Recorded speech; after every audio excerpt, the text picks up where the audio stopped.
परमेश्वर के साथ चलना क्या है? मलाकी 6:8 में हमने पढ़ा, भलाई से न्याय से तू काम कर, कृपा से प्रीति रख और नम्रता के साथ चल। परमेश्वर यही चाहता है। हम अच्छे लोगों पे तो कृपा कर पाते हैं, लेकिन बुरों के ऊपर हमसे कृपा नहीं होती। रतनगढ़ के इलाके में जो लोग रहते हैं वो इस बात को तुरंत समझ पाएंगे। अभी पिछले दिनों चर्च की तरफ से एक परिवार को रिक्शा दिया गया। अगर देखा जाए तो वो हमें देना नहीं चाहिए। क्यों नहीं देना चाहिए? क्योंकि रिक्शा देने के बाद उनके परिवार के लोगों से हम गालियां खा रहे हैं, है ना? तो क्या हमें देना चाहिए? नहीं देना चाहिए। लेकिन एक बुजुर्ग आदमी जो मेहनत करके रिक्शा चला के कमाई करता है, और उसके बाद क्या हुआ, उनका रिक्शा एक दिन चोरी हुआ, और मैं जब भी वहाँ गली में पहुँचता था वो मुझे बड़ी उम्मीद भरी नज़र से देखते थे कि ये दे सकता है मुझे रिक्शा। पहले बिलीवर्स चर्च ने उनको दिया था, तब मैं वहाँ पे पास्टर था। उनको लगता है मैंने नहीं दिया था, तब बिलीवर्स चर्च ने दिया था। और वो मुझे जब भी मैं वहाँ गली में पहुँचता बड़ी उम्मीद से देखते थे कि ये मुझे रिक्शा दे सकता है। और मुझे तो भाई उनकी उम्मीद से मतलब था, इसलिए मैंने, और मुझे मालूम है वो मेहनती आदमी है, वाकई में रिक्शा चलाता है। उतने साल उन्होंने रिक्शा चलाई है। वो जिस दिन उनसे बात भी कर रहे थे उसी दिन उनका बड़ा बेटा अंदर से आया, ये थोड़ी दे देंगे तेरे को, कहाँ से दे देंगे, ये इनके पास है क्या, इनके खुद के पल्ले है कुछ? वो छत पे खड़ा होकर बोल रहा था। मैंने सुना, अभी तक रिक्शा दिया नहीं, मैंने सुना। उसके बावजूद भी हमने रिक्शा दिया। क्यों दिया? क्योंकि उसका बेटा वो इस बात को नहीं समझ पा रहा, लेकिन बाप को तो रिक्शा चाहिए था। परमेश्वर कहता है तू कृपा से प्रीति रख, बस यानी तू कृपा कर। सामने वाला क्या है क्या नहीं उससे कोई लेन देन नहीं। परमेश्वर यहाँ पे ये नहीं कह रहा वचन में कोई इसके लायक हो तो उस पर कृपा करना, ये नहीं कह रहा है। वो इतना ही कह रहा है तू कृपा कर, बस तू अपना काम कर। मुझे परमेश्वर के साथ चलना है, इसलिए मुझे परमेश्वर की बात माननी है। उसके बेटे की गालियां सुन के मैंने रिक्शा देना कैंसिल नहीं किया, बल्कि दिया।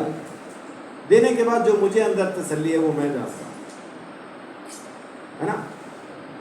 आप भी बहुत बार ऐसा सोचते होंगे, ऐसा करते होंगे कि कोई कृपा के लायक नहीं है, सामने से माँ बहन की गालियां दे ही रहा है, उस पर कौन कृपा करता है? मैं एक परिवार को जानता हूं, अचानक से उनकी बड़ी बेटी पागल हो गई। सुबह उठी, चम्मच तक पानी के भर के रख दिए रसोई में। जवान लड़की। माँ बाप ने कहा क्या हो गया? कुछ नहीं, पानी भरा। उसके छोटे भाई से थोड़ा सा झगड़ा हो गया, उसके बाद उसका कुल्हाड़ी उठा के मार दी। वो तो लगी नहीं। तो तब इनको समझ में आया कि ये तो कुछ बदल सी गई है। तो जब उसको देखा तो उसकी दिमागी हालत सही नहीं थी। उसको दवाई वगैरह देना शुरू किया, लेकिन जब दवाई देने जाते थे खाती नहीं थी। जो दवाई देने जाता था उसको चप्पलों से मारती थी। अब ये लड़की का बाप जाता है हर बार दवाई देने के लिए। जब जाता है वो चप्पलों से मारती है, लेकिन ये चप्पलों से पिट के, उससे मार खा के, उसको दवाई खिला के ही आता है। ऐसा क्यों कर रही है? वो तो चप्पलों से मार रही है, फिर दवाई क्यों खिला रहा है? बाप है इसलिए, रिश्ता है इसलिए। अगर इसी की जगह पे उनके घर की नौकरानी होती तो उसको चप्पलें खा के खिलाते दवाई का, उसको नहीं, घर से निकाल देते उसको। मरे जहां मर्जी जाए, हमने क्या लेना, हमारा क्या उससे लेन देना है, हमारा कोई नाता है उससे। इसका मतलब है कि हम चप्पलें मारने वाले उस पर तो कृपा कर देते हैं जिससे हमारा रिश्ता है, लेकिन उस पर कृपा नहीं करते जिससे हमारा रिश्ता नहीं है। लेकिन यीशु मसीह ने 2 आज्ञाएं दी। पहली आज्ञा क्या? खुदा से मोहब्बत कर, सारे मन प्राण शक्ति सारी ताकत से तो अपने खुदा से मोहब्बत रख। और दूसरी आज्ञा, जैसी मोहब्बत तू खुद से करता है वैसी तू दूसरे से कर। अब ये दूसरा कौन है? दूसरा वो है जो गालियां दे रहा है। इससे रख सकते मोहब्बत? नहीं रख सकते। लेकिन क्यों रखनी है? क्योंकि बाप ने आज्ञा दी है, उसने कह दिया मेरे साथ चलना है तो ऐसा चलना है। इस वजह से उन पे भी कृपा करें जो कृपा के लायक ना हो, क्योंकि खुदा ने कहा मैं तुझसे ये छोड़ और क्या चाहता हूं, यही तो चाहता हूं कि तू न्याय से काम करे। अपना खुद का बच्चा बाहर मार के आए किसी को, माँ उसको अपने पीछे छुपा लेती है और कहती है मेरा बच्चा ऐसा है ही नहीं, ऐसा है ही नहीं। और दूसरे का बच्चा जब इसको मार दे तो यही माँ उसके घर तक लड़ने को जाती है, उनके पूरे खानदान को उधेड़ के आ जाती है, तुमने मेरे बच्चे को हाथ लगाया तो लगाया कैसे? परमेश्वर कह रहा है न्याय से काम कर। ये न्याय नहीं है कि मेरे बच्चे ने मारा तो मेरा बच्चा तो ऐसा है ही नहीं, दूसरे ने मारा तो तुम्हारा तो है ही ऐसा। ये न्याय नहीं है, ये पक्षपात है। आप अपने बच्चे का पक्ष लेके बात करें। परमेश्वर कह रहा है न्याय से काम कर। आपका बच्चा खराब है तो अपने बच्चे को ही डांटे।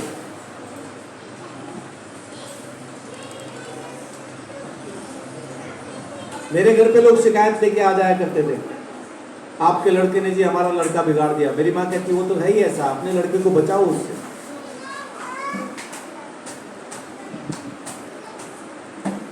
फिर जब मैं पहुंचता था मुझे पूछती थी तूने उसको कैसे बिगाड़ दिया? मैंने कहाँ बिगाड़ा? मैं उसको घर से क्या कंधे पे उठा के लेके आया था, मेरे पीछे आजा झाड़ियों में, हम वहां मिलेंगे तुझे। अपनी मर्जी से आया, वो खुद आया, बैठ के हमारे साथ उसने पी। हमने कौन सा उस पर मुक्के मार मार के पिलाई, पिएगा नहीं तो मारेंगे।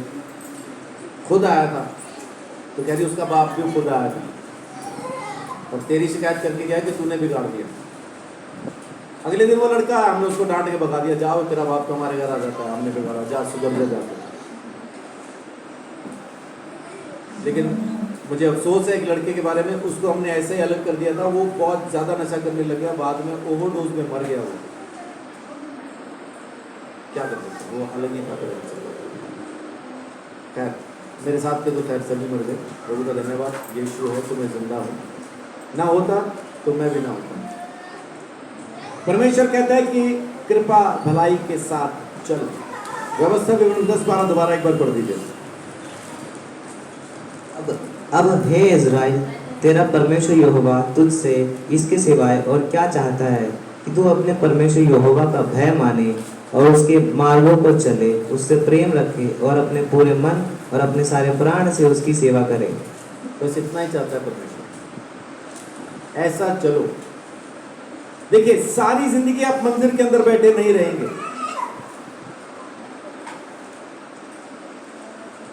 एक समय आता है जब परमेश्वर कहता है बैठ जा, अंदर रह, बाहर नहीं निकल। और एक समय आता है जब परमेश्वर कहता है जा, और फिर जा बोल के क्या कहता है? मैं तुझे भेड़ के रूप में भेड़ियों में भेज रहा हूं, इसलिए कबूतर के जैसा मासूम और सांप के जैसा चालाक हो। परमेश्वर आपको संसार में भेजने वाला है, इसलिए मैं आपको कह रहा हूं कि पहले तो मंदिर में रहें, परमेश्वर की वो सामर्थ पाले, उसके बाद उसके वचन को समझ जाए कि उसमें क्या ताकत है, और उसके बाद फिर आप संसार में आके चलना शुरू करें। लेकिन चलना कैसे है? ऐसा ही जैसे आप मंदिर में ही हो, चलना फिर ऐसे, कृपा से प्रीति रख के, न्याय से काम करके, नम्रता के साथ चलते हुए, पूरे मन सारी शक्ति सारे प्राण से परमेश्वर की आज्ञाओं को मानते हुए। यही उसकी सेवा है। परमेश्वर की सेवा ये नहीं कि हमने चर्च खोल दिया, हम प्रार्थना करते लोग चंगे हो जाते हैं, ये परमेश्वर की सेवा नहीं है। परमेश्वर की सेवा ये नहीं कि हम आराधना करते हैं लोग गिर जाते हैं छुटकारा हो जाता है, ये सेवा नहीं है। परमेश्वर की असल सेवा है कि हम उसकी बातों को मानते हैं, ये है उसकी असल सेवा। लोग सेवकाई को सेवा बोलना शुरू कर देते हैं। हमने जी चर्च बनाया, इतने चर्च बना दिए, उतने चर्च बना दिए, परमेश्वर की सेवा करते इतने साल हो गए। ये सेवा नहीं है। सेवा है परमेश्वर की बातों को मानना। अगर आप परमेश्वर की बात नहीं मान रहे तो आपकी मिनिस्ट्री चाहे कितनी ही बड़ी क्यों ना हो, परमेश्वर आपको पहचानने से इनकार कर देगा। मत्ती 7 के अंदर एक लिस्ट मिलती है आपको। बोलते हैं लोग, हे प्रभु क्या मैंने तेरे नाम से चमत्कार नहीं किए? क्या तेरे नाम से मैंने दुष्ट आत्माएं नहीं निकाली? क्या तेरे नाम से मैंने प्रचार नहीं किया? लेकिन प्रभु यीशु मसीह उसको क्या कहता है? माफ कीजिए भाई साहब, याद नहीं आ रहा। आप हैं कौन? हैं कौन? ऐसा क्यों हुआ? क्योंकि उनकी जिंदगी में परमेश्वर की आज्ञा नहीं थी। वो जो मन में आता था वही प्रचार करते थे। चंगाइयां तो यीशु के नाम से होती थी। उनकी शिक्षा झूठी थी, उनकी बातें झूठी थी, उनकी शिक्षा के अंदर दिक्कत थी, इसलिए वहां पे वो कुछ भी पूरा नहीं कर पाते। परमेश्वर चाहता है कि हम उसके साथ चलें और मुर्दों की जमीन पे। आपको मालूम है जमीन को एक और नाम दिया गया, जैसे स्वर्ग लोक, पाताल लोक। जमीन को ऐसा एक नाम है, लोक। कौन सा लोक? रजनी बहन को पता? कौन सा लोक? नहीं, एक और मैंने नाम सुना बीच में, मृत्यु लोक। कौन सा लोक? किसको कहते हैं? मृत्यु लोक। मृत्यु लोक में कौन लोग रहेंगे? मरे हुए। तो जमीन पे कौन लोग रहते हैं? मरे हुए। लेकिन परमेश्वर का वचन कहता है कि अगर हम उसके साथ चलें तो इस मृत्यु लोक में हम जिंदा होकर जिएंगे। आमीन। मेरे साथ पढ़िए वचन संहिता 56 का 13।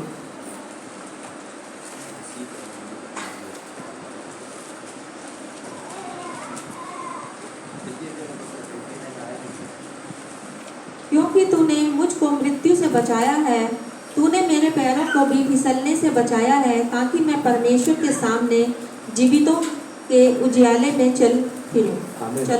कौन से उजाले में? जीवितों के उजाले में चलूं फिरूं। तूने मुझे मौत से बचा लिया।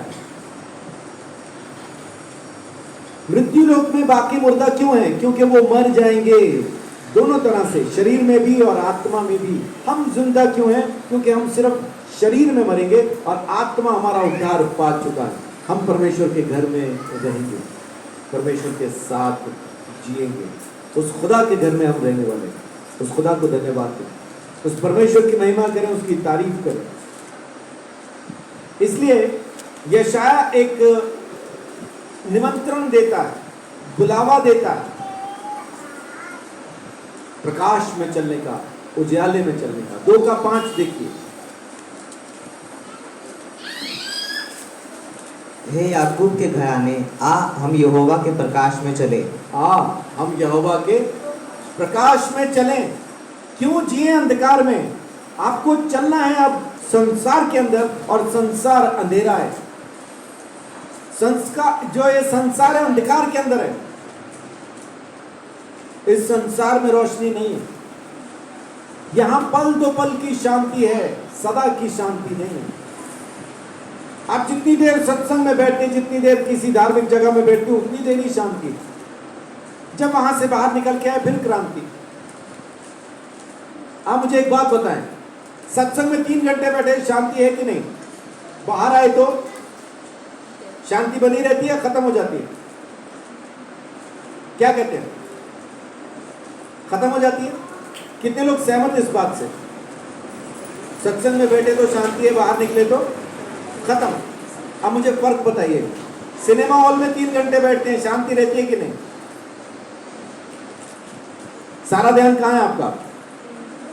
इसलिए शांति है। सत्संग में आपका ध्यान कहाँ है?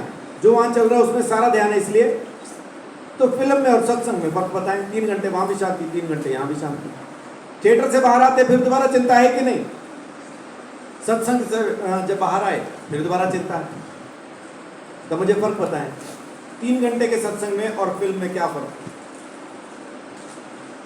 3 घंटे की शांति वहां है, 3 घंटे की शांति, और कुछ ना कुछ आप सत्संग से सीख के आए हैं, कुछ ना कुछ आप फिल्म से भी सीख के आते हैं। अच्छा बुरा कुछ तो सीखते हैं। मैंने फिल्म से बहुत सारी चीजें सीखी हैं, बहुत सारी, और वो अच्छी हैं, खराब नहीं। हाँ, एक दो खराब भी हैं, उस वक्त नहीं खराब होता था तो खराब ही सीखी हैं। जैसे साथी फिल्म में पहली बार मैंने देखा था, वो नाक से स्निफ करते हुए नशे को, तो हम भी करेंगे भाई। वो वहां से सीखा था, महंगा नशा है, लेकिन प्रभु का धन्यवाद कि मैं वहां से निकल आया। तो सीख आप सत्संग में भी लेते हैं, सीख आप फिल्म में भी लेते हैं, शांति फिल्म में भी है, शांति सत्संग में भी है। फर्क क्या है? फर्क ये है, सत्संग में भी परमेश्वर नहीं है और फिल्म में भी परमेश्वर नहीं है। परमेश्वर है अपने वचनों में, खुद की बातों में। यीशु में शांति है, चर्च में शांति नहीं है। किसी को ये वहम हो कि चर्च में शांति है, तो वहम है। शांति है यीशु में, चर्च में नहीं है। सत्संग में शांति नहीं है, यीशु मसीह की संगति में शांति है। यीशु की संगति 3 घंटे में खत्म नहीं होती, वो हमेशा बनी रहती है। अगर हम बनी रहने दें तो वो हमेशा बनी रहती है। और जब तक वो संगति बनी है, आप में शांति बनी है। यीशु ने कहा, मैं तुम्हें अपनी शांति दिए जाता हूं, वो नहीं जो ये संसार तुम्हें देता है, बल्कि अपनी शांति देता हूं। तो यीशु मसीह में बने रहना बड़ा जरूरी है। बहुत बार क्या होता है, हम चर्च में आते हैं या सत्संग भी रखते हैं, वो खाली इसलिए होता है कि कोई चंगाई, कोई चमत्कार हो जाए, उतनी देर का ये बस हो। लेकिन यीशु मसीह के साथ रिश्ता इतना छोटा नहीं है। यीशु के साथ है सदा की संगति, हमेशा उसके साथ उठना बैठना चलना फिरना, क्योंकि पवित्र आत्मा अब सदा के लिए साथ में है। आमीन। इसलिए वो बुलाता है याकूब के घराने, आजा हम यहोवा के प्रकाश में चलें, आजा हम उसमें चलें। मंदिर में रहना सीखने के बाद वचन की सामर्थ जब आप समझ जाओ, तो परमेश्वर के वचनों की, उसकी आज्ञाओं में चलना शुरू करो। बहुत से लोग मुझे पूछते हैं, पास्टर वचन में, प्रभु में चलना क्या है? कुछ नहीं है, बस उसकी बातों को मानना ही उसमें चलना। वो तो हम मानते हैं, झूठ बोल रहे, झूठ। अगर मानते होते तो मुझसे ये सवाल न पूछते, फिर तो मुझे आप गवाही बता रहे होते, पास्टर जी अब हम वचन मानते, वचन पे चलते हैं, और ये गवाहियां साथ में काम करते हैं।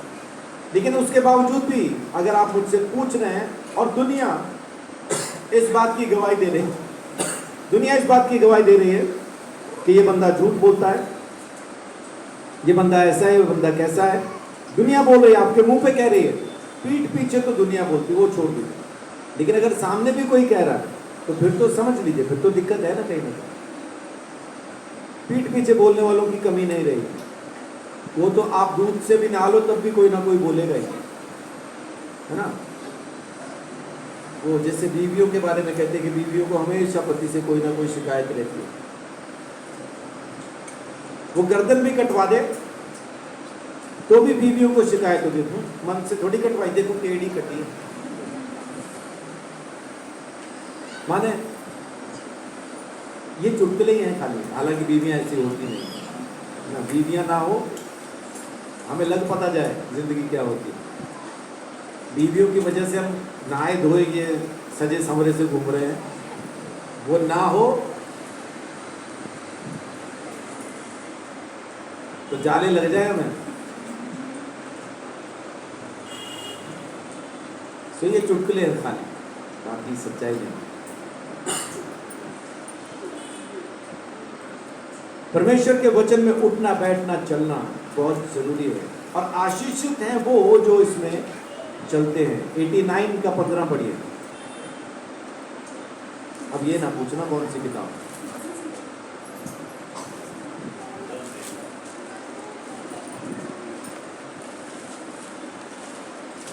क्या ही धन्य है वह समाज जो आनंद के ललकार को पहचानता है। हे यहोवा, वे लोग तेरे मुख के प्रकाश में चलते हैं। आमीन। क्या ही धन्य है वो लोग जो आनंद के ललकार को पहचानते हैं, वो तेरे मुंह के रोशनी में, तेरे मुख के प्रकाश में चलते हैं। और उसके मुख का प्रकाश क्या है? फिर से उसकी आज्ञाएं, उसकी बातें, उसका कहना, उसी में चलते हैं। रोशनी में जीना शुरू करें, परमेश्वर के अनुग्रह में जीना शुरू करें। मैंने कहा 89 का 15, तो आपको समझ जाना चाहिए भजन संहिता। इसके अलावा सबसे ज्यादा अध्याय कौन सी किताब में और कितने हैं? यशायाह में कितने अध्याय है? हाँ जी, 66। इससे ज्यादा और किसी अध्याय, किसी किताब में अध्याय नहीं है सिवाय भजन संहिता के। तो जैसे 67 में कहता हूं तो समझो भजन संहिता, इतना पता होना चाहिए। अय्यूब 43 का 4 में क्या लिखा है?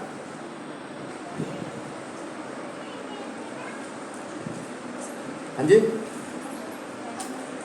और अय्यूब 43 4 में क्या लिखा है?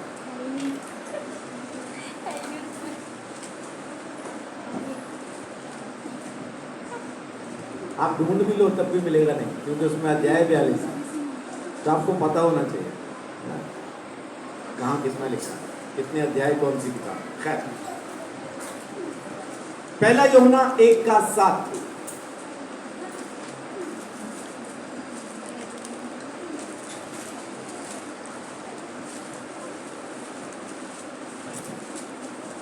पर यदि जैसा वह ज्योति में है वैसे ही हम भी ज्योति में चले तो एक दूसरे से सहभागिता रखते हैं, और उसके पुत्र यीशु का लहू हमें सब पापों से शुद्ध करता है। आमीन।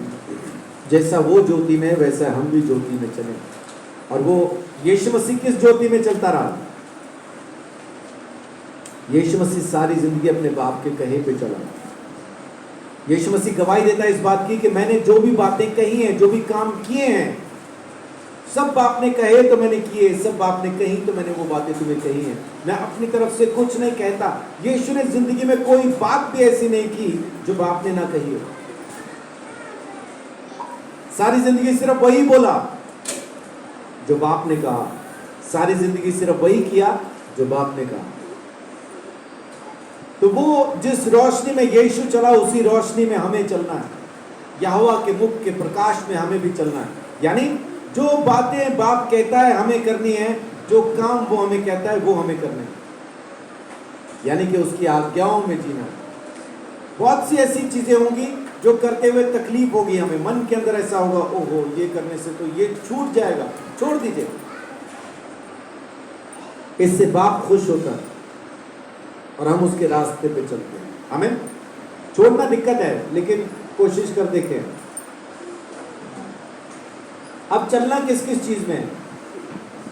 परमेश्वर के नाम में। मीका 4:5।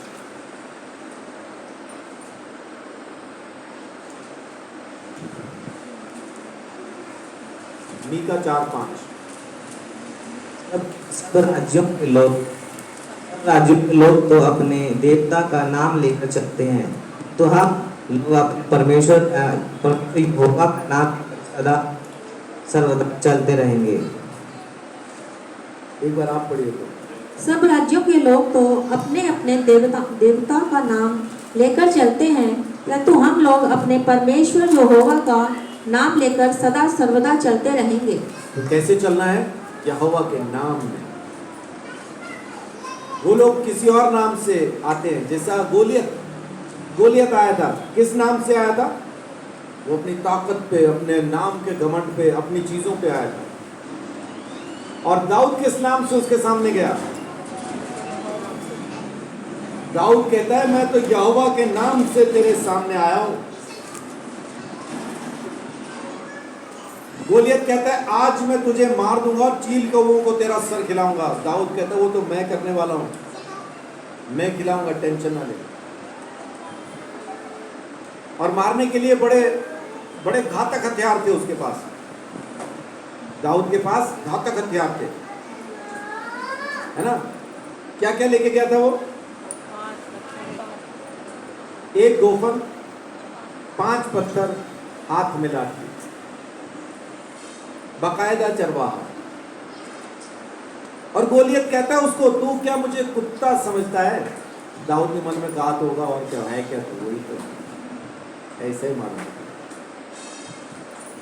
और गोफर पे पत्थर रख के उसने मारा, और ऐसा मारा कि वो पत्थर उसके माथे के अंदर धंस गया, अंदर गड़ गया।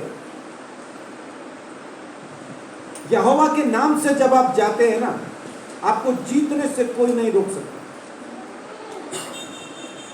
अपने गुलाटी भाई परमेश्वर की महिमा के लिए, परमेश्वर की सेवकाई के लिए बहुत तैयार रहते हैं, लेकिन यहोवा के नाम से नहीं जाते। पत्रकार के नाम से जाते हैं, डीसी के नाम से जाते हैं, एसपी के नाम से जाते हैं, अपनी किसी संस्था के नाम से जाते हैं। जिस रोज वो यहोवा के नाम से जाएंगे, उस दिन उनको सफल होने से कोई नहीं रोक सकता। इसीलिए अब मैं उनके साथ बहुत ज्यादा नहीं जाता। बहुत बार फोन आता है, असली आए नहीं, हाँ जी नहीं आ सकता, मैं पहुंच नहीं पाऊंगा। आप चलो, आप चलो, क्योंकि मुझे पता है कि वो यहोवा का नाम, अब उनको पूछो तो वो कहेंगे नहीं जी इसी नाम से तो जा रहे हैं, लेकिन वहां जाके दिखता नहीं कि इस नाम से आए। तो दिखाई देना चाहिए, मैं यहोवा के नाम से गया हूं, तो यहोवा मुझ में दिखना चाहिए, यहोवा की बातें मुझ में दिखनी चाहिए, वो चीजें मुझ में नजर आनी चाहिए कि मैं वाकई में यहोवा की तरफ से हूं। तो यहोवा के नाम से जब आप जिंदगी में चलना शुरू करेंगे, परमेश्वर आपके साथ रहेगा, पूरी सामर्थ के साथ रहेगा। क्योंकि जब आप यहोवा के नाम से जाते हैं ना, तो उसी तमीज में रह के जाते हैं कि यहोवा मेरे साथ है, मैं उसके नाम से आया हूं, मुझे परमेश्वर की महिमा करनी है, आप उसी तरह से जाते हैं। और फिर उसके लिए अगर आपको अपनी जान भी देनी पड़े तो आप आराम से दे पाते हैं, क्योंकि यहोवा के लिए दो। मरना मुश्किल है, लेकिन परमेश्वर के लिए मरते समय आपको एक अलग आनंद की अनुभूति होगी, ऐसा मैं सोचता हूँ। हालांकि अभी तक मैं मरा नहीं उसके लिए, अगर एक दो बार मरा होता आपको गवाही देता हूँ, तो अभी मरा नहीं हूँ, अभी हूँ। लेकिन मुझे मालूम है कि जब आप यहोवा के लिए मरते हैं तो एक अलग आनंद आप में होगा। लोग कहते हैं ईसाई बनने के लिए पैसा मिलता है, या ये मूर्ख हैं, झूठ बोलते हैं। यीशु मसीह के साथ जो 12 चेले थे, उन्होंने यीशु को मरते देखा तो उसको छोड़ के भाग गए। लेकिन बाद में जब यीशु ने कहा मंदिर में इकट्ठा हो जाओ, अपने मंदिर के अंदर रहो कुछ दिन, वो रहे 10 दिन, पवित्र आत्मा से भर गए। उसके बाद वो कल्ला कल्ला मरा, एक एक चेला मरा, यूहन्ना को छोड़ सब मरे। कोई आज, कोई कल, कोई परसों, अलग अलग जगह पे, अलग अलग टाइम पे मरे। अब आप मुझे बताएं कि अगर वो झूठ ही था, तो फिर ये जो पहले डर के भागे थे, अब मरने को तैयार क्यों हैं? पागल हो गए थे क्या, या सच जान गए थे? जाहिर सी बात है, उनको सच पता चल गया था, इसीलिए तो मरे। और एक साथ नहीं मरे, कोई आज मरा, कोई 2 साल बाद, कोई 5 साल बाद, कोई 10 साल बाद, ऐसा मरे। लेकिन मरे सब, किसी ने भी मरने से इनकार नहीं किया, क्योंकि वो सच को जान चुके थे। जब आप यहोवा के नाम से निकलते हैं तो आपको मौत का भी खौफ नहीं। और मैं आपको ईमानदारी से बताऊं, तब आपको मौत छू भी नहीं पाएगी, क्योंकि आप यहोवा के नाम से जाते हैं। मौत भी यहोवा के नाम से हार चुकी है, यीशु मसीह ने उसको हरा दिया। आप निकलें, यहोवा के नाम से चलना शुरू करें जिंदगी के अंदर। सारे काम, छोटे बड़े तमाम काम यहोवा के नाम से करना शुरू करें, और देखें फिर परमेश्वर आपको क्या बरकत देता है, कैसा अनुग्रह करता है, महसूस करके देखें। लेकिन चलिए यहोवा के नाम से। दूसरा, परमेश्वर के डर में चलना शुरू कीजिए। नहमीया 5:9।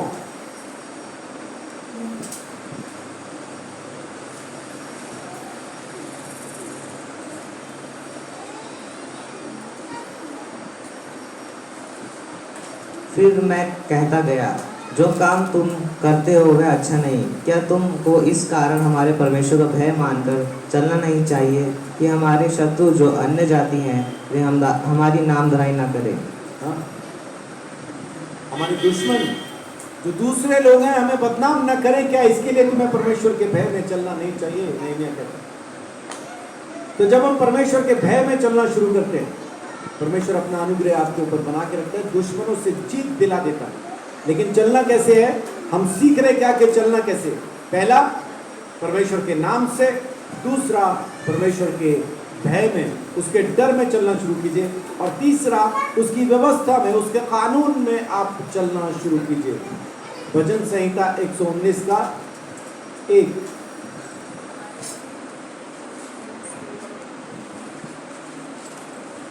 क्या ही धन्य है वे जो चाल के खरे हैं और यहोवा की व्यवस्था पर चलते हैं। आमीन। चाल के खरे क्यों हैं? क्योंकि व्यवस्था पर चलते हैं।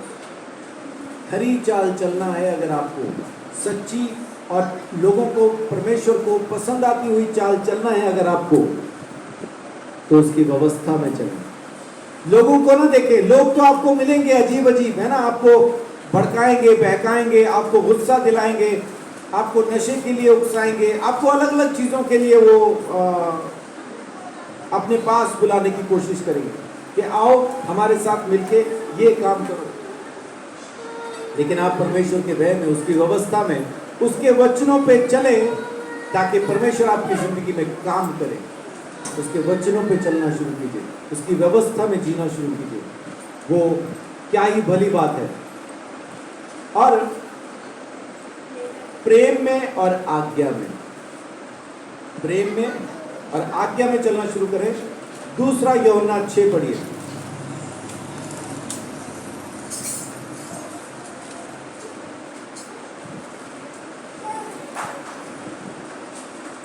और प्रेम यह है कि हम उसकी आज्ञाओं के अनुसार चलें।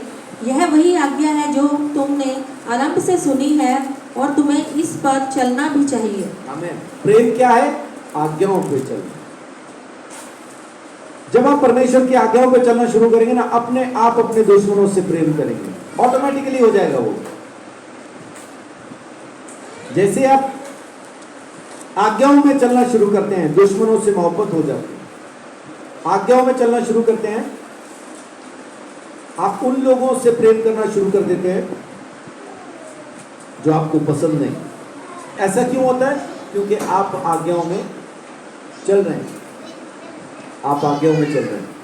बहुत से लोगों की नाक पीछे मुड़ गई होगी। चिंता ना करें, ये समोसे सबको मिल जाएंगे।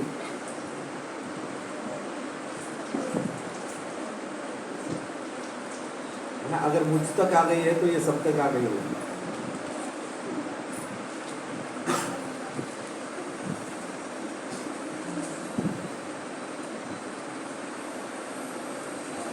प्रेम यही है कि हम उसकी आज्ञाओं में चले।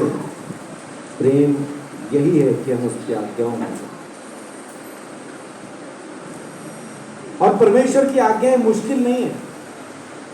मुश्किल तब हो जाती हैं जब हम मानना नहीं चाहते, तब मुश्किल है। अगर हम मानना चाहते हैं तो फिर मुश्किल नहीं है। मानना ही ना चाहें तो मुश्किल है, फिर तो सख्त है, बड़ी सख्त है। इतनी सख्त आज्ञाएं परमेश्वर ने दे रखी है जो हमारे सोचने समझने के बाहर है और सैकड़ों के हिसाब से आज्ञाएं फिर। लेकिन अगर परमेश्वर से प्रेम है तो फिर उसने जो कुछ कह दिया ना, मानना बड़ा आसान है, प्रेम की वजह से। प्रेम यही है कि हम उसकी आज्ञाओं को मानते हैं। और अगर हम उसकी आज्ञाओं को नहीं मान रहे हैं तो सोचिए आपको परमेश्वर से प्रेम है या नहीं है। आत्मा में चलना शुरू कीजिए, आत्मा में। रोमियो 8:4। इसीलिए की व्यवस्था की विधि हम में जो शरीर के अनुसार नहीं वरन आत्मा के अनुसार चलते हैं पूरी की जाए। आमीन। यहाँ पौलुस 7वें अध्याय के अंदर एक बात कहते हैं कि जो चीज मैं नहीं करना चाहता मुझसे हो जाती है, जो करना चाहता हूं मुझसे बन नहीं पड़ती। इसका मतलब है कि शरीर वो काम नहीं करने देगा जो आत्मा चाहता है कि आप करें। क्या शराब पीने वाला का आत्मा उसको ये नहीं कहता है कि ये गलत बात है? शराब पीने वाले का आत्मा उसको कहता है कि ये गलत है, इसीलिए वो चोरी से पीता है। नहीं तो शराब पीना कौन सा कानूनी जुर्म है? कानूनी जुर्म नहीं है, ये घरेलू जुर्म है। पुलिस नहीं कहती कुछ, बीवी कहती, माँ बाप कहते हैं। हिंदुस्तान में शराबी सड़कों पे नालियों में क्यों पड़े हैं? इसीलिए पढ़े क्योंकि उनको घर पे बैठ के पीने की इजाजत नहीं है, बाहर से पी के आएंगे जितनी हो सके। बाहर देश में क्या लोग शराब नहीं पीते हैं? पीते हैं। क्या वो नालियों में गिरते हैं? नहीं गिरते हैं। क्यों नहीं गिरते हैं? क्योंकि घर पे जाके भी पी सकते हैं, ऑफिस में भी पी सकते हैं, उनको अलाउड है, इसलिए वो कहीं भी पी सकते हैं, इसलिए वो नालियों में नहीं गिरते। अपने को पता है कि एक बार बोतल खोली तो तब तक बंद नहीं करना जब तक वो अंदर से सीटी ना मार दे, खत्म हो गई, क्योंकि दोबारा पता नहीं मौका मिले ना मिले। आज तो हमने साथ में कुछ बना भी रखा खाने के लिए, है ना, तो निपटा दो, बोतल खत्म कर दो। इधर बोतल खत्म, इधर शराब खत्म, इधर शराबी खत्म, दोनों खत्म। बोतल लुढ़क जाती है, शराबी भी लुढ़क जाती है। ऐसा क्यों है? क्योंकि डर के मारे पीते हैं, बाहर ही पीनी पड़ेगी, घर नहीं जा सकते हैं वहां। अब ये शरीर का काम है। इस पीने वाले को क्या इसका आत्मा ये नहीं कहता कि तुझे नहीं पीनी चाहिए? अगले दिन सुबह ये तौबा करता है, अब नहीं पीऊंगा। लेकिन बीवी को ये समझ में नहीं आता, अब का मतलब है कि शाम तक अब नहीं पीऊंगा, अब मैं शाम को ही पीऊंगा। शाम आती है, कीड़े फिर हड़ताल पे होते हैं, ये भाई फिर हाथे में बैठा होता है और फिर अपने मन को तसल्ली देता है, एक ही पौवा लूंगा, आधा ही पीऊंगा, आधा कल पीऊंगा।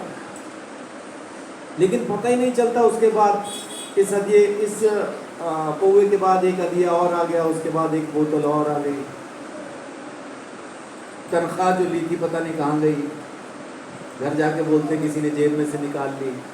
ओ भाई, तूने लुटाई ऐसे दी जैसे तू महाराजा था वहां पे, जिसको जानता भी नहीं उसको भी पिला रहा होता, फिर ये बियर देगा भाई, ये भाई को सुबह पता चलता है जब जेब में बचा ही कुछ नहीं।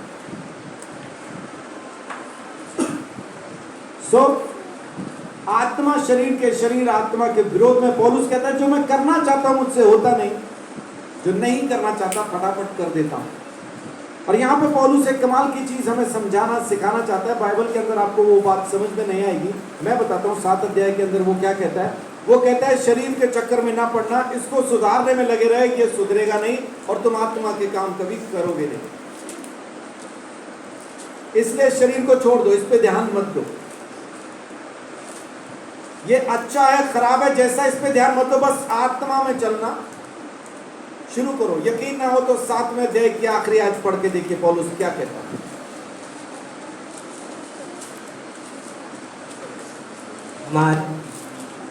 हमारे प्रभु यीशु मसीह के द्वारा हमारे प्रभु यीशु मसीह के द्वारा परमेश्वर का धन्यवाद हो। इसीलिए मैं आप बुद्धि से तो परमेश्वर की व्यवस्था का, परंतु शरीर से पाप की व्यवस्था का सेवन करता हूँ। हाँ, इसका मतलब क्या है? इसका मतलब है कि शरीर तो पापी है अब भी, पौलुस कहता है, लेकिन तो भी अब मैं क्या कर रहा हूं कि शरीर को छोड़ देता हूं इसके पाप में, इसको सुधारने की कोशिश नहीं करता, बल्कि आत्मा में जीना शुरू कर देता हूं, आत्मा में चलना शुरू कर देता हूं, परमेश्वर के अनुग्रह के अंदर चलना शुरू कर देता हूं। तो वही सलाह मैं भी आपको देता हूं, शरीर को सुधारने में ना लगे रहें। हम कोशिश किस में लगे रहते हैं कि आज से झूठ नहीं बोलूंगा। मैंने बहुत से लोगों से ये गवाही सुनी है जी, मैंने जिस दिन मैंने ये प्रार्थना की कि आज झगड़ा नहीं करूंगा, शाम तक 5 हुए।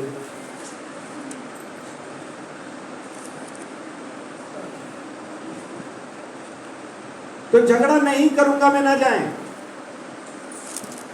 झगड़ा होने दो, शरीर को झगड़ने दो। आप शुरू क्या करो? शुरू करो, मैं प्रेम करूंगा, मैं माफ करूंगा। हम इसी में लगे हैं कि झगड़ा नहीं करूंगा, झगड़ ही रहे हैं। हम बोलते नहीं मैं बढ़ नहीं पाया, मैं फिर फेल हो गया, मैं फिर वापस आ गया। इस दौरान अगर आप ये शुरू करें कि मैं प्रेम करूंगा, मैं माफ करूंगा, झगड़े को छोड़ दो। 5 झगड़े हुए आपके, उस पर ध्यान ना दो। आपने दिन में 2 बार किसी को माफ किया, उस पर ध्यान दो। मैंने आज 2 बार माफ किया। आज मैंने 2 बार ऐसे लोगों से प्रेम किया जो लायक नहीं थे, जिनको मैं पसंद नहीं करता हूं, मैंने उनके साथ प्रेम किया, मैंने उनको वो चीजें दी, मैंने उनसे वैसी बात की जो प्रेम की बात है।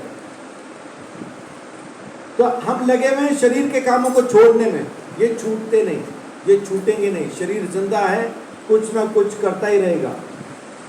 इसको छोड़ दो, आत्मा में चलना शुरू करो, परमेश्वर अनुग्रह करेगा। आमीन।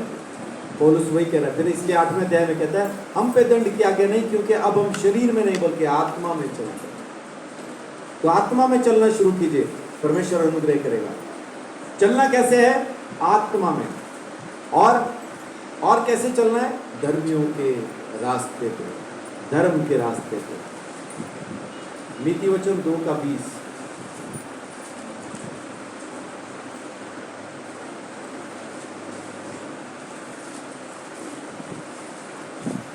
तू भले मनुष्य के मार्ग से में चल और धर्मियों के पथ को पकड़े रह।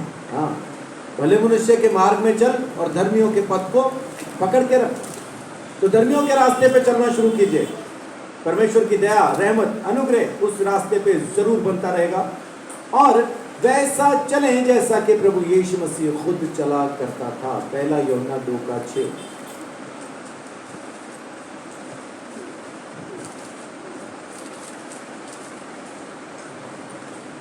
यदि हम कहें कि उसके साथ हमारी सहभागिता है और फिर अंधकार में चले तो हम झूठे हैं और सत्य पर नहीं चलते।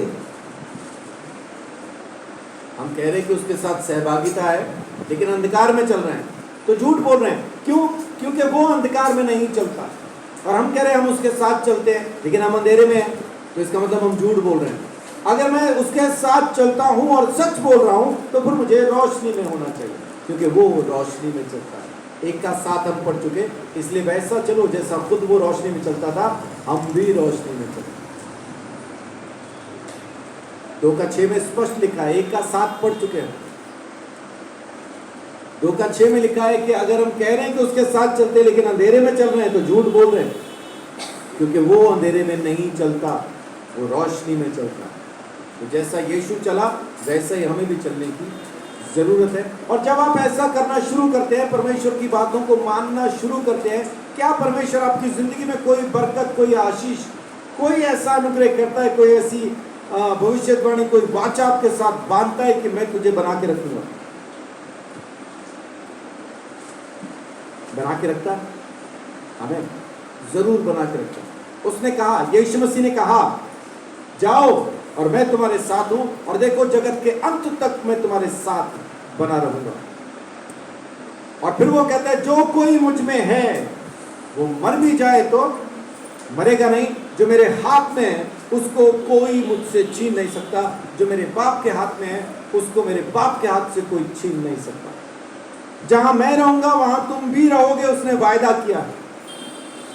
तो इसका मतलब है कि यीशु मसीह वायदा करता है। देखिए, पुराने नियम के अंदर एक भविष्यवाणी, कमाल की भविष्यवाणी। पहले तो पहले भविष्यवाणी किसको करनी चाहिए, इंसान को या परमेश्वर को? पहले भविष्यवाणी परमेश्वर को करनी चाहिए, बाद में कोई इंसान करे तो समझ में आता है। लेकिन यहाँ पे कमाल की चीज है, यहाँ पे उल्टा सिस्टम है। पहला राजा 2:4।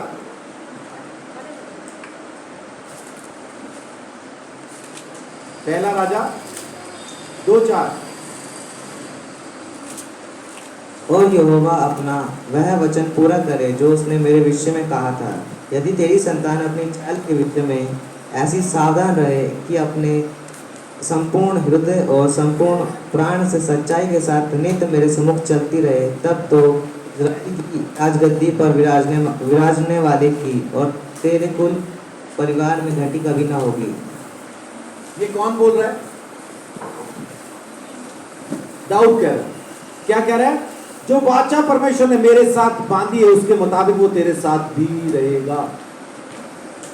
तेरे खानदान में राजाओं की कमी ना होगी, राजगद्दी पे बैठने वालों की कमी ना होगी। सुलेमान को ये आशीष दाऊद देता है। और अब देखिए दूसरा इतिहास 7 अध्याय, दूसरा इतिहास 7 अध्याय उसकी 17 आयत।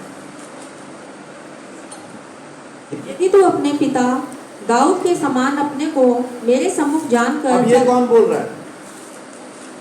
ये परमेश्वर बोल रहा है, सुलेमान को ही बोल रहा है। पहले दाऊद ने बोला सुलेमान को, जैसा परमेश्वर ने मुझे वाचा दी वैसे ही वो तेरे साथ भी रहेगा और तेरे खानदान में राजगद्दी पे विराजने वालों की कमी ना होगी। और अभी परमेश्वर सुलेमान से कहता है, जैसा मैंने दाऊद को, तेरे बाप को मैंने जो वाचा बांधी थी उसके साथ जो वाचा बांधी थी। दोबारा से पढ़िए तो 17 को। यदि तू अपने पिता दाऊद के समान अपने को मेरे सम्मुख जानकर चलता रहे और मेरी सब आज्ञाओं के अनुसार किया करे और मेरी विधियों और नियमों को मानता रहे, तो मैं तेरी राजगद्दी को स्थिर रखूंगा, जैसे कि मैंने तेरे पिता दाऊद के साथ वाचा बांधी थी कि तेरे कुल में इज़राइल पर प्रभुता करने वाला सदा बना रहेगा। आमीन। इतिहास, दूसरा इतिहास 7 अध्याय उसकी 17-18 आयत को जब हम पढ़ते हैं तो यहाँ पे आपको मिलता है कि अगर तू मेरी बातों में बना रहे, मेरी आज्ञाओं में बना रहे, तेरे खानदान के अंदर राजाओं की कमी न होगी। आमीन। लेकिन ये किस वजह से है? दाऊद की वजह से। इसके माने कि जब परमेश्वर की आज्ञाओं का आप मानना शुरू करते हैं, दाऊद ने अगर परमेश्वर की आज्ञाओं को मानना शुरू किया तो खुदा ने सिर्फ दाऊद को अपने नजर में रखा। उसके बाद जो उसके खानदान में पैदा हुए उन पे उसने नजर न रखी। वो दाऊद की वजह से इनको हमेशा बख्शीश, हमेशा आशीष, हमेशा बरकत देता है। दाऊद की वजह से, क्योंकि दाऊद ने आज्ञा मानी थी, दाऊद ने वो वचन माना था, इसकी वजह से उसने उसके पूरे खानदान के ऊपर अपनी नजर को बना के रखा, कभी हटाया नहीं। बाइबल में लिखा है कि हालांकि वो वैसा चलता नहीं था, दाऊद के जैसा चलता नहीं था, लेकिन लिखा है क्यों, उसके बावजूद भी परमेश्वर ने दाऊद को याद करके इसको बचाया। मेरे दास दाऊद के निमित्त मैं तेरी रक्षा करूंगा, परमेश्वर बार बार कहता है। एक राजा से तो कहता है कि ये जो तेरे चारों तरफ सेना खड़ी है, एक भी तीर तुझ पे चला ना पाएंगे, जिस रास्ते आए उसी से लौट जाएंगे, और ये मैं अपने दास दाऊद के निमित्त करूंगा। इसका मतलब है कि आपके खानदान के अंदर एक बंदा परमेश्वर की आज्ञाओं को मानना शुरू करे, उसको याद करके परमेश्वर आपके ऊपर से नजर नहीं हटाता। आपके खानदान में कोई ऐसा है क्या जिसने परमेश्वर की आज्ञाओं को माना, जिसकी वजह से परमेश्वर की बरकत आज आपके ऊपर से कभी ना हटेगी? ऐसा कोई है क्या?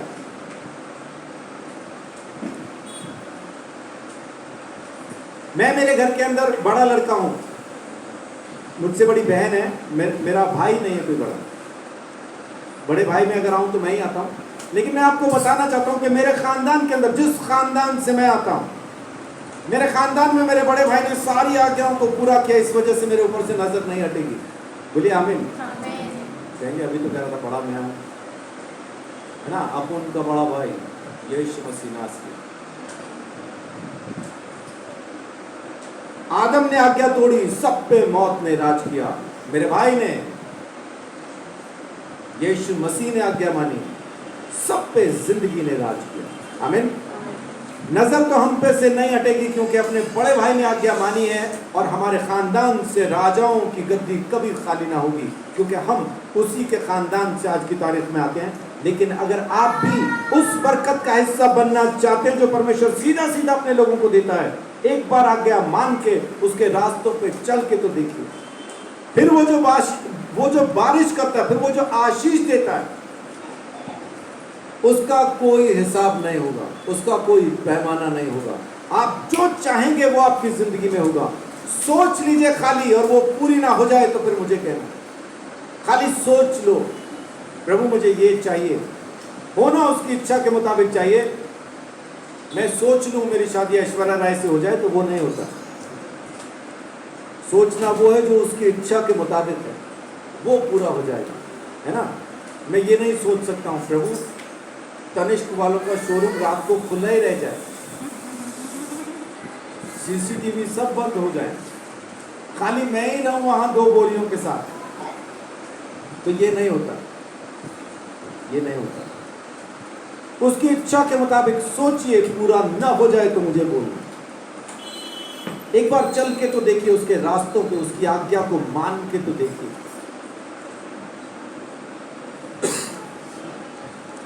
ज्यादा नहीं तो 1 महीना ही चल के देख लो, 1 महीना ही चल के देख लीजिए उसकी आज्ञाओं पे। हालांकि मैंने आपको कहा था कि ये 7 दिन मंदिर में रहना, नहीं रहे 7 दिन भी मंदिर में नहीं रहता, बाहर ही घूमते दिखाई दिए, कभी गुस्से में, कभी जलन में, कभी काय में, कभी मंदिर के बाहर ही थे, कभी चुगली में, कभी उंगली में लगे हुए। 1 महीना परमेश्वर की आज्ञाओं को मान के देखिए, है ना। जैसा सब कहते हैं कि वो इस जून में गया, वो उस जून में गया, चलो जून खत्म होने वाली। आज क्या तारीख है? 26। कितने दिन बाकी हैं? 4 दिन बाकी है ना। जून खत्म, जूली शुरू।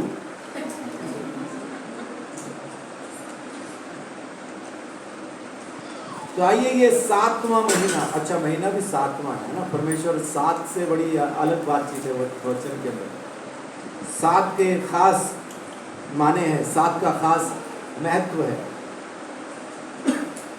इसलिए हमने शादी भी की थी 7 जुलाई को, और 2017 तक इंतजार करना पड़ा ताकि हम कह सकें 7-7 एक साथ।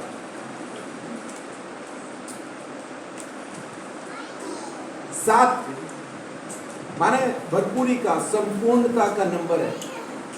तो ये बाई चांस अगला महीना 7वां ही है। तो कोशिश कर देखें कि इस 7वें महीने में हम मंदिर में भी रहें और आज्ञाओं में भी जिए। और फिर जो 8वां महीना आएगा वो जिंदगी के अंदर बदला हुआ महीना आएगा। आप पहले जैसे हरगिज़ ना रहेंगे, पूरी तरह से बदल जाएंगे। बहन मिथिलेश बीमार न रहेंगी, पूरी तरह से चंगी हो जाएंगी, क्योंकि उसके वचनों में जिएंगी, उसकी बातों को सुन के मानेंगी। अब ये कहना छोड़ दीजिए कि मुझे कैंसर है, अब ये कहना शुरू कीजिए यीशु के मार खाने से मैं अच्छी हो गई। वचन काम करेगा, वचन काम करेगा। अभी आपको आज शरीर में कुछ अलग, कुछ फर्क महसूस हो रहा है? क्या महसूस हो रहा है?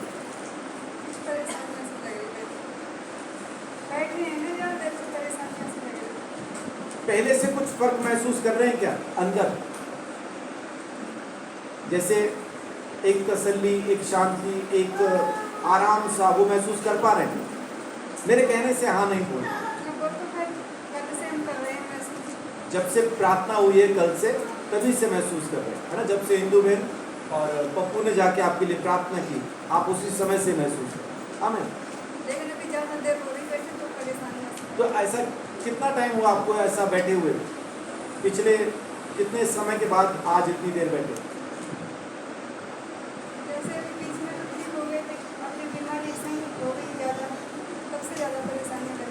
अभी 8 दिन पहले तो कुछ काम नहीं कर पा रही। 8 दिन पहले कोई काम नहीं कर पा रही? 8 दिन अभी एडमिट होके आई हॉस्पिटल से। तो दिक्कत नहीं है। तो कहना शुरू कीजिए यीशु तेरे मार खाने से मैं चंगी हुई, और ये गॉल ब्लैडर का कैंसर आपका जाता रहेगा। उसने खत्म कर दिया, मार खा के आपको चंगा कर दिया। तो फिर से मैं कहता हूँ, चर्च मंदिर में रहना सीखिए, परमेश्वर के वचन की सामर्थ को समझिए, उसकी आज्ञाओं में जीना शुरू कीजिए, और फिर देखिए असल में यहोवा कैसा है, असल में परमेश्वर कैसा है। आजमा के तो देखें, परख के तो देखें। वो कहता है परख के देख यहोवा कैसा भला। आप जब दसमांश देते हैं तब भी परमेश्वर कहता है आजमा के देख, दसमांश दे के, कि मैं आकाश के झरोखे खोलकर आशीष की अपरंपार बारिश करता हूं कि नहीं करता। तो आजमा के देखें। मैंने तो आजमाया और उस बारिश में खूब नहाया भी। प्रभु का धन्यवाद। आगे भी नहाते रहना चाहता हूं। आप भी अगर उसमें जीना चाहते तो आज्ञाओं को मान के, वरना मेरे से 5 पैसे लेके दिखाओ, मैं तो मरी मक्खी ना दूं किसी को। मैं क्यों दूं? रखवा के गए क्या मेरे पास? मैं क्यों दूं? मैं बीमार हूं जी, मुझसे पूछ के हुए थे क्या? हमारे घर में खाने को नहीं है तो मैं क्या करूं? मैंने पैदा किया है क्या? मेहनत करो, जाओ भीख मांग के खाओ। अभी ऐसा ही है क्या? अब ऐसा नहीं है। अब हम सुनते भी नहीं, कोई आके कहता भी नहीं, खुद ही देख के अपने आप ही हो जाता है, नहीं इसको चाहिए, हाँ इसको चाहिए। वो अपने आप क्यों हो जाता है? क्योंकि आजमा के देखा, परख के देखा, जब आप परमेश्वर के नाम से देते हैं वो आपको बदले में 100 गुना लौटा के देता है। वो किसी का कर्जदार नहीं है। एक बार उड़ीसा के अंदर मैं गया, ये सोच के गया कि इस बार तो देखो मैं कितने अच्छे से सेवकाई कर रहा हूँ, आने जाने का खर्च भी अपनी तरफ से दे रहा हूँ और वो भी मुझे कुछ नहीं देंगे। ये सोच के मैं उड़ीसा गया और वो जिंदगी में मेरा पहला उड़ीसा का टूर था जिसमें मैंने अलग अलग गाँव में जाके प्रचार किया। उन्होंने तो सच में मुझे कुछ नहीं दिया जिन्होंने बुलाया था, लेकिन आगे उनके यहाँ पे सुन के मुझे अलग अलग पास्टर्स ने जो बुलाया अपने अपने चर्च में, उन्होंने बहुत कुछ दिया। उसके बाद घर आके जब मैंने गिन के देखा तो जितना मैंने खर्च किया था उससे कई गुना वापस मुझे मिला।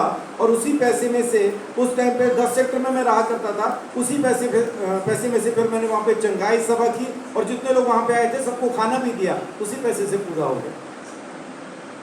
और मैं ये सोच रहा था कि मैं कुछ नहीं लूंगा इस बार, लेकिन परमेश्वर ने उतना दिया कि मेरा मुंह बंद है, मैं कह नहीं सकता मुझे कुछ नहीं मिला।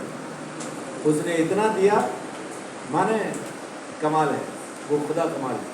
वो कर्जा नहीं रखता किसी का, आप उसके लिए दे रहे हैं, वो वापस 100 गुना जरूर लौटा के देगा। आजमा के देखें, वो कहता है रोटी पानी पे भी फेंक देगा ना, पलट के तेरे पास आ जाएगी, टेंशन न ले, टेंशन न ले। हम यूं भी फेंक देंगे ना अगर, तो भी परमेश्वर उसको वापस हम तक पहुंचा देगा।